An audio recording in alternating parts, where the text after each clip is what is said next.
Bonjour à tous, bienvenue dans cette vidéo où on va voir en fait comment on pouvait utiliser Git dans votre workflow de vibe coding. Parce que l'un des gros problèmes de vibe coding, en fait, c'est que ça fout souvent la merde. En fait, parce que les IA ne sont pas parfaites, vous continuez à coder, ça peut créer des problèmes. Donc on va voir comment Git peut vous aider à retourner en arrière. Je vais aussi parler du concept des branches. Pour des développeurs, Git, c'est quelque chose qui est très familier pour eux, en fait. Donc, peut-être que vous n'apprenez rien, mais si vous êtes nouveau dans le web coding, vous utilisez WooCode, Klein, etc., et que vous avez entendu parler de Git, vous connaissez quelques commandes, mais vous ne savez pas vraiment l'exploiter, et c'est ce qu'on va essayer de voir. Donc, j'avais déjà fait un workflow avec, par exemple, la banque de mémoire et les sauvegardes manuelles, où vous copiez simplement le dossier, et on va rajouter un filet de sécurité supplémentaire avec Git.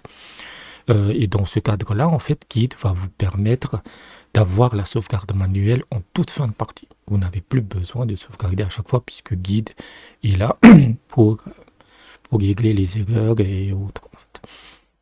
Donc, on va passer rapidement en desktop. Attends, comment on va faire ça? Hop. Je vais vous parler de Git à la fois dans VS Code, parce que VS Code s'intègre parfaitement avec Git, et aussi un peu en ligne de commande pour les branches. Donc voilà. Ce qu'on va faire en fait, c'est qu'on va créer un tout petit projet en fait pour tester. On va juste créer une page HTML et ça va vous permettre de voir comment Git fonctionne. En sachant que c'est superposable à n'importe quel projet, quelle que soit sa complexité. Donc vous avez votre VS Code et là c'est le répertoire en fait Git. Voilà, je l'ai créé tout à l'heure. En fait, il est vide. Voilà, il est vide. Voilà, c'est ce répertoire-là. Et dans VS Code, en fait, Git apparaît dans Source Control. Oui, et vous tapez ici. Vous cliquez ici, Source Control. Et l'icône, c'est ça, cette espèce d'embranchement là, les trois. Ça, c'est votre Git. Ok. Comme Git n'est pas initialisé, il vous demandera si vous voulez initialiser le Git, le dépôt Git en fait. Et en ligne de commande, donc on est dans le dossier Git, vous tapez simplement Git init. Voilà. Mais vous pouvez alterner selon votre préférence en fait entre l'aspect visuel, parce que avec VS Code tout est visuel, vous n'avez pas besoin de taper des commandes, et ligne de commande si vous préférez. Donc on va ici initialiser le répertoire. Et là, le répertoire est créé. Une autre chose que je vous conseille, en fait, quand vous vous familiarisez avec Git et que vous voulez l'utiliser, installez GitLens. Donc, c'est une extension VS Code gratuite qui est très utilisée. Vous avez 42 millions d'utilisateurs et qui va vraiment booster. Ça vous donne beaucoup plus d'options avec Git, en fait. Ça travaille vraiment en arrière-plan. Vous n'avez pas besoin de grand-chose. Et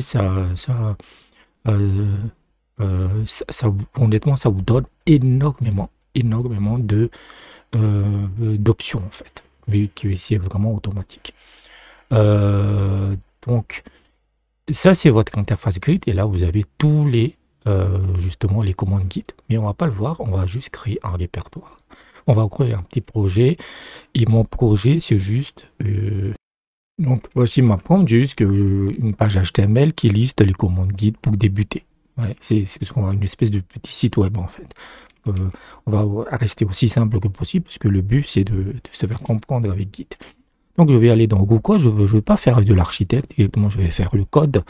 Donc je suis en mode code, voilà, j'ai mini et on lance.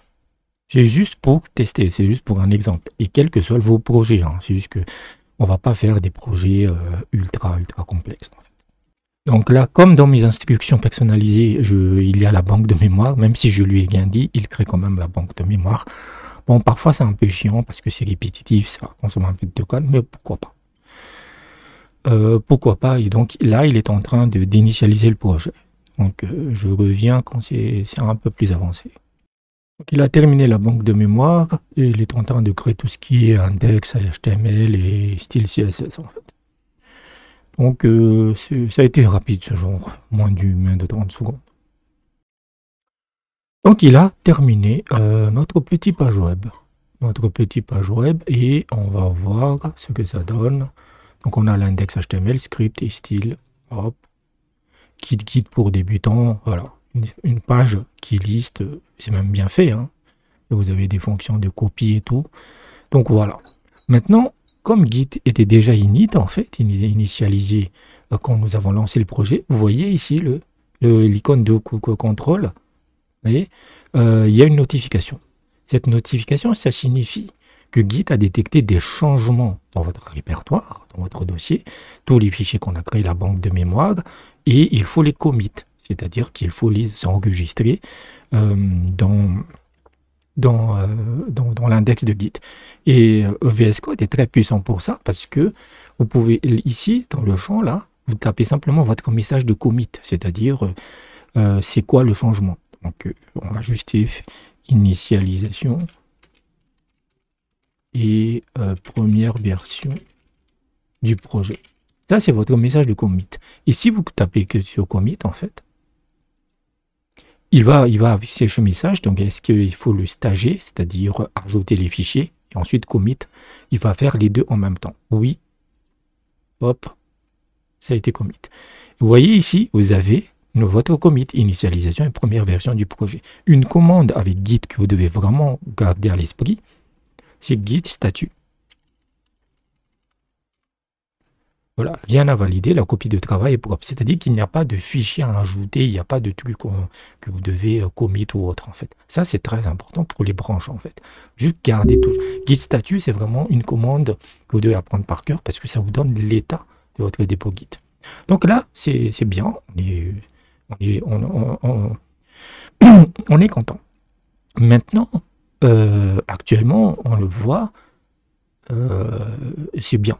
C'est bien. Maintenant, imaginez que vous voulez ajouter une autre fonctionnalité. Imaginez que voilà, c'est... Et quelle que soit la fonctionnalité, je vais juste demander de changer les couleurs. Ok, donc je vais retourner dans le code, il a terminé. Je vais juste lui dire changer la couleur du fond en bleu très clair. Bon. Pour vous montrer en fait ce que peut faire un git reset en fait. Donc imaginons que dans votre projet, c'est votre nouvelle fonctionnalité. Vous commencez à coder en fait. Donc il va le faire assez rapidement. C'est juste un changement de couleur, mais encore une fois, c'est juste un exemple. Quel que vous pouvez avoir une fonctionnalité très avancée en fait. Donc si on met à jour, voilà, il a changé la couleur et de nouveau, comme il a changé le style, en fait, si ça Git, en fait, ça aussi, c'est ce qu'on appelle le versioning, changement de couleur.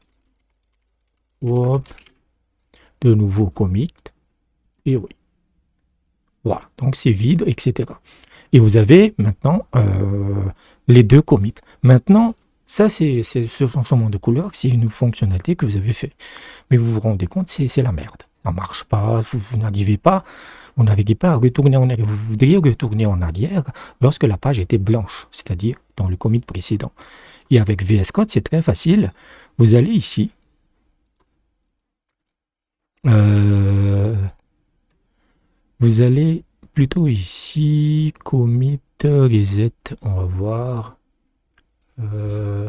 Où est-ce change. Hop. Donc pour le reset, en fait, on va utiliser GitLens. Vous le trouvez ici, généralement, il est déplié comme ça, en fait. Et hop, c'est l'extension qu'on a ajoutée. Elle est gratuite, hein, n'hésitez pas.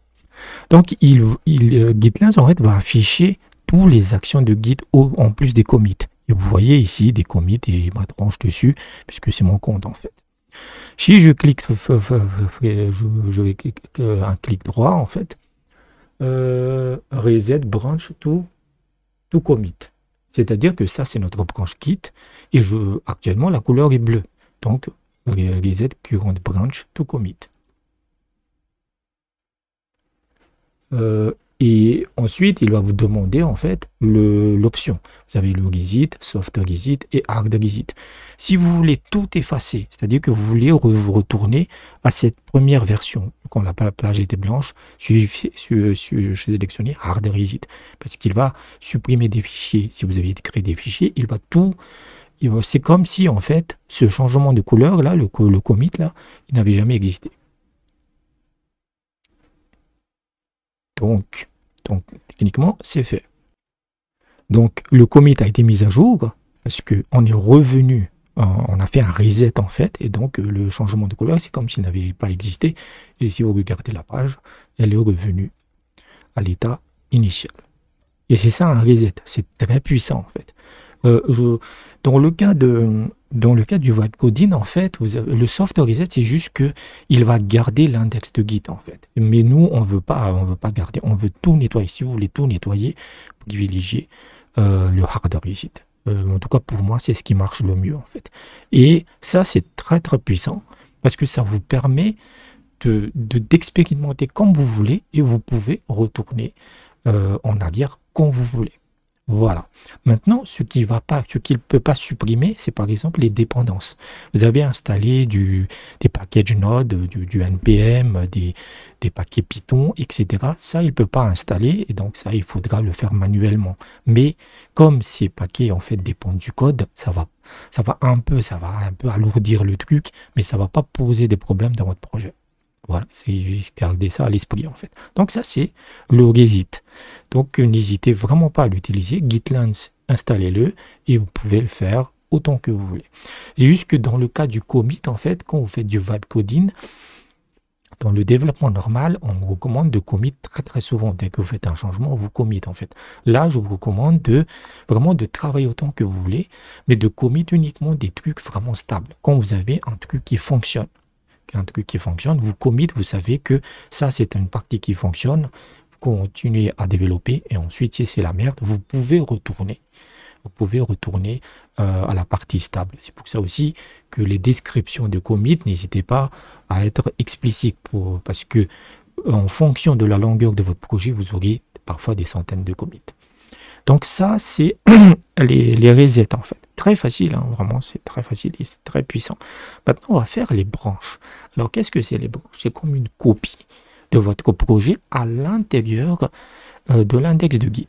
Et ça, je vais davantage privilégier la ligne de commande. Donc, vous allez dans votre ligne de commande, en fait, on va juste regarder le statut. Il n'y a rien à valider. Donc, la commande, c'est Git. Déjà, vous pouvez regarder les branches que vous avez. Tapez simplement Git branch. Nous avons une branche qui s'appelle main. Main, c'est votre branche principale. Par défaut, c'est le nom par défaut. Quand vous publiez, en fait, par exemple, sur un dépôt GitHub, c'est la branche main. Parfois, c'est master, mais c'est la branche principale. Donc, je veux créer une branche Git à partir de ça. À partir de l'état actuel du projet, donc je tape git branch, git checkout, pardon. La commande c'est checkout.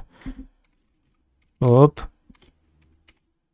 /b, donc pour branche, et vous donnez le nom de votre branche. Généralement, la convention c'est feature et vous slash la feature que vous voulez ajouter. Mais dans notre cas, on va juste mettre, je ne sais pas, expérimental. Voilà. Ça, c'est notre branche expérimentale. Particulièrement sur la nouvelle branche expérimentale. Donc, si vous tapez de nouveau branche, nous avons maintenant deux branches, la main et une nouvelle branche qui a été créée. Et donc, c'est une espèce de copie. C'est difficile à expliquer, mais c'est une copie virtuelle. Dans le répertoire physique, il n'y a rien qui change. Mais dans le répertoire de Git, lui, il a compris qu'on a créé une nouvelle branche. Et si vous allez dans VS Code, là, on a fait en ligne de commande, vous voyez, le truc s'est réactualisé automatiquement et on est maintenant dans la branche expérimentale. Ok. Maintenant, ça, c'est vraiment votre branche expérimentale. Et là, je vais lui demander, où est la page? Qu'est-ce qu'on pourrait ajouter ici?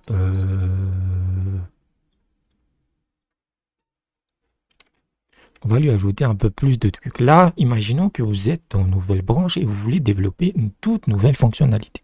Donc, je vais lui demander ajouter une partie pour WorkTree, c'est pas pour Git WorkTree. Changer la palette de couleurs aussi. Et mettez aussi de belles animations. On lui demande ça. Voilà. Et donc, actuellement, nous sommes dans la branche expérimentale. Dans la branche main, en fait, c'est toujours... C'est-à-dire que quand vous êtes passé, en fait, l'index HTML, actuellement, nous sommes dans la branche expérimentale. Voilà. C'est pas la branche main, en fait. C'est vraiment une copie virtuelle. Grosso modo, c'est une copie virtuelle. Et ça, qu'est-ce que ça vous permet de faire, en fait? Vous avez créé votre projet, vous développez, il est super stable. Et vous allez le publier. Vous allez le publier soit sur serveur ou sur un dépôt GitHub. Mais vous vous dites, j'aimerais maintenant ajouter une toute nouvelle fonctionnalité. C'est un gros truc. Voilà, c'est un gros truc en fait.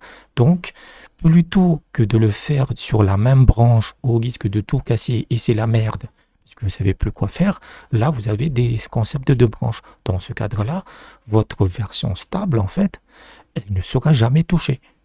Et une fois que vous avez développé votre branche expérimentale, qu'elle est stable, là vous pourrez, on va le voir après, la merge, c'est-à-dire la fusionner dans la branche principale.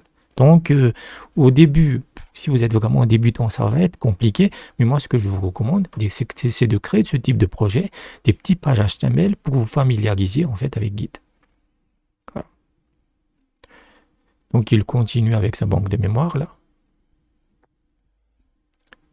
Donc techniquement il a terminé, on va voir.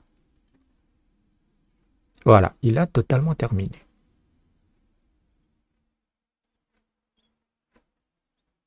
Et attention, ça c'est notre branche expérimentale, ok? Mais comme on n'a pas encore de commit, une chose importante, c'est que vous pouvez basculer de branche en branche sans commit. Il faut que ça soit propre en fait.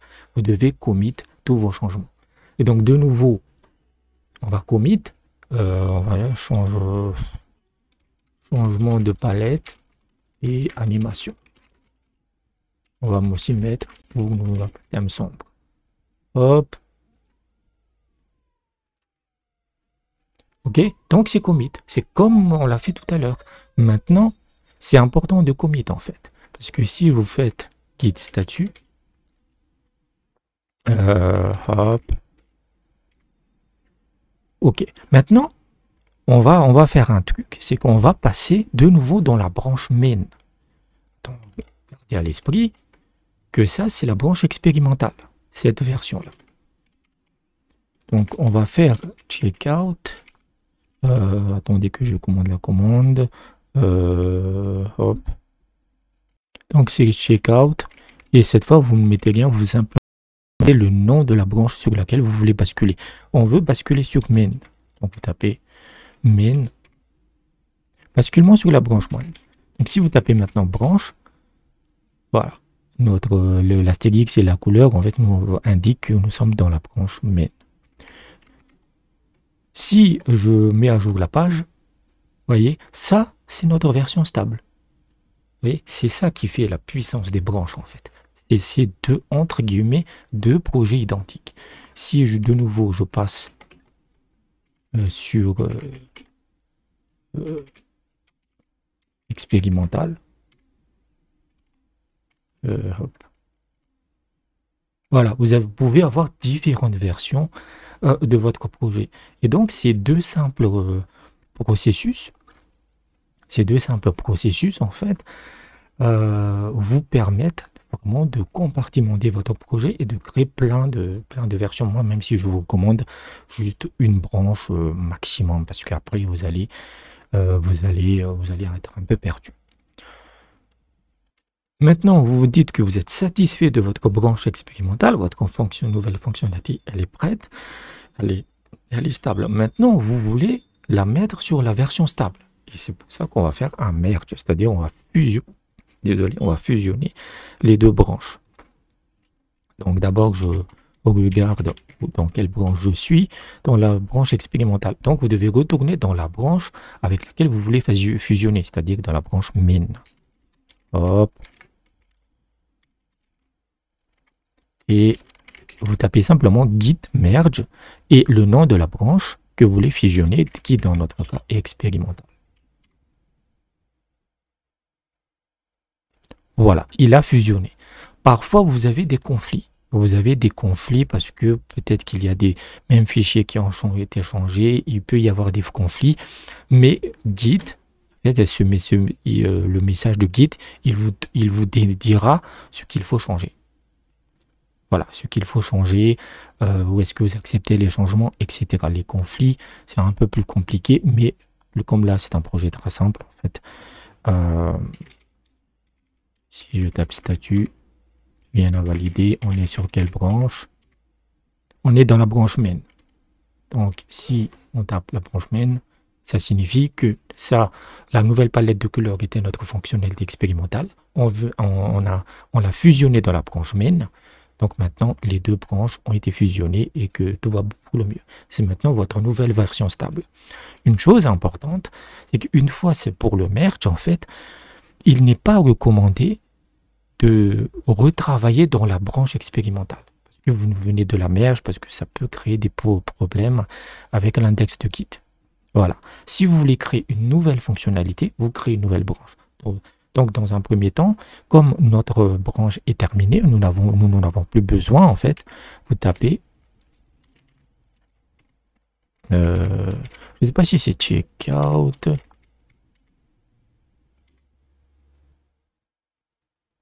Ok.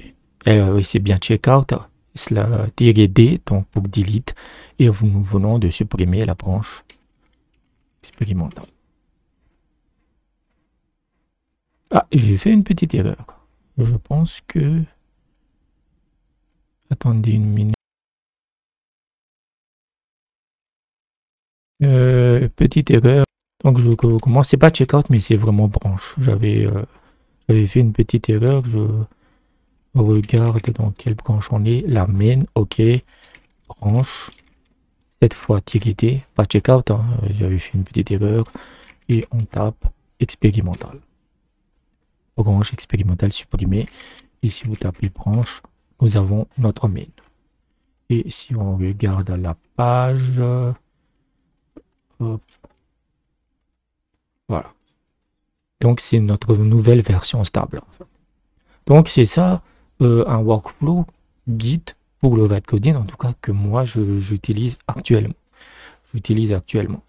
Donc c'est ultra puissant et maintenant que vraiment tout est stable, là vous pouvez faire une sauvegarde manuelle via vraiment un dossier physique. Même si Git propose aussi une option pour ça, pour ce qu'on appelle les Git worktree, mais c'est un peu plus chiant, un peu plus complexe. En tout cas pour moi, c'est pas encore utile en fait. Peut-être que je le ferai, mais actuellement, on va passer sur webcam. Actuellement, cette façon de travailler m'aide parfaitement en fait. Donc, n'hésitez pas, donc, Git pour les commits et tout, le reset, avec l'extension Gitlance, c'est très facile en fait, ça se fait visuellement. Et pour les branches, donc vous avez, c'est surtout Git checkout, -b, nouvelle branche, vous créez une nouvelle branche, vous faites vos modifications, vous commit. C'est parce que si vous essayez de basculer dans une nouvelle branche et que c'est pas commit, il vous laissera pas le faire. Donc vous devez commit, ça doit être propre, gardez la commande git statut toujours en tête, et une fois que vous êtes fait, vous êtes satisfait que tout est propre, vous merge, vous fusionnez les deux branches et vous supprimez la branche expérimentale ou le nom que vous lui avez donné en fait.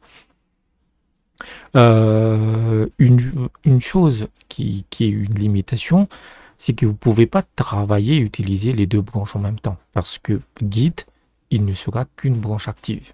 C'est-à-dire qu'imaginons que vous êtes dans la branche expérimentale, mais votre version stable, et je parle ici de l'aspect local, hein, vous voulez l'utiliser.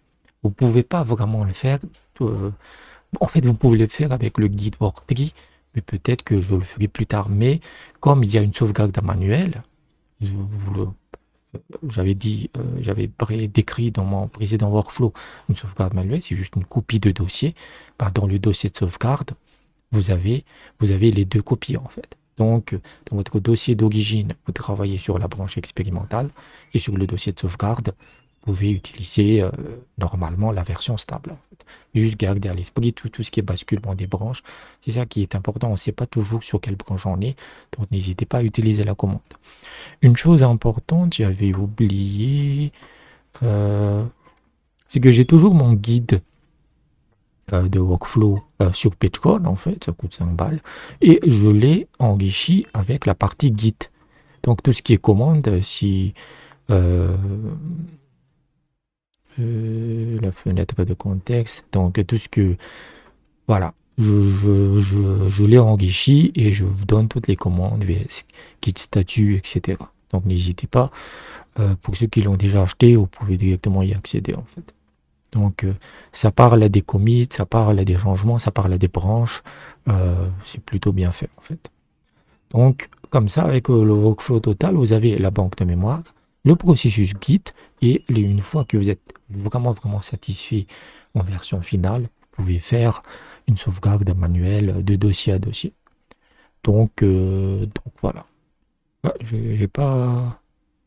Je ne vais pas monter. Attention, voilà.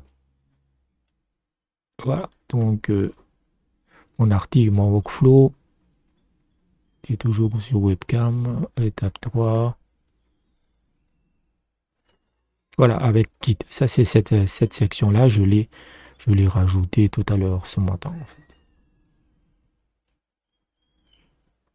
Donc, tout est expliqué. Tout ce que je viens de vous dire dans la vidéo, je l'ai expliqué. Ça vous donne les commandes, voilà. Et évidemment, je n'ai pas mentionné la publication de dépôt sur Git, mais ça, vous le savez déjà. Git plus origine et le nom de votre branche, généralement, c'est main, en fait. Donc, ça, c'est plutôt facile, en fait. Donc, voilà. On va revenir finalement sur webcam. Donc, ce processus, en fait, ça m'a beaucoup facilité la vie parce que autrefois, j'utilisais les sauvegardes manuelles. J'avais entendu parler de Git, mais je sentais que je pensais que c'était difficile, pas du tout.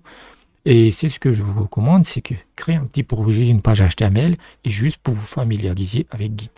Et avec VS Code gratuit, GitLens gratuit, en fait, en ligne de commande, ça marche tout aussi bien. Une fois que vous êtes familiarisé, vous pouvez ensuite l'utiliser dans des projets beaucoup plus complexes. Ici aussi, une autre chose, c'est que je parle ici d'un processus solo. Parce que Git, à la base, c'est fait pour tout ce qui est contribution. Vous êtes une équipe, 3-4 personnes, avec les pull requests, avec les request features.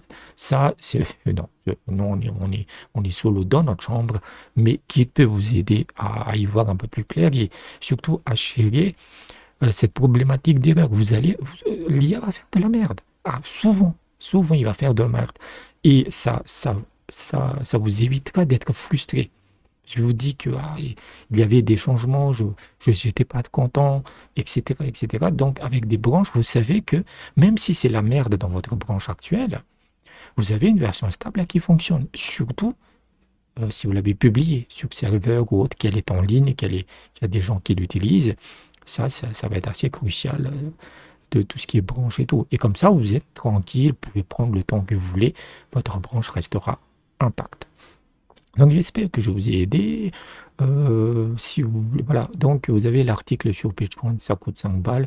Si vous voulez une consultation plus profonde, consultation IA, je ne prends pas en main les projets, mais je vous donne une consultation IA, c'est autour de 100 balles pour 3 jours, avec une consultation téléphonique par WhatsApp, etc. Vous trouverez les détails sur PageCode et dans les liens dans la description. Donc n'hésitez pas à jeter un coup d'œil. Et donc j'espère que je vous ai aidé et je vous dis peut-être à bientôt.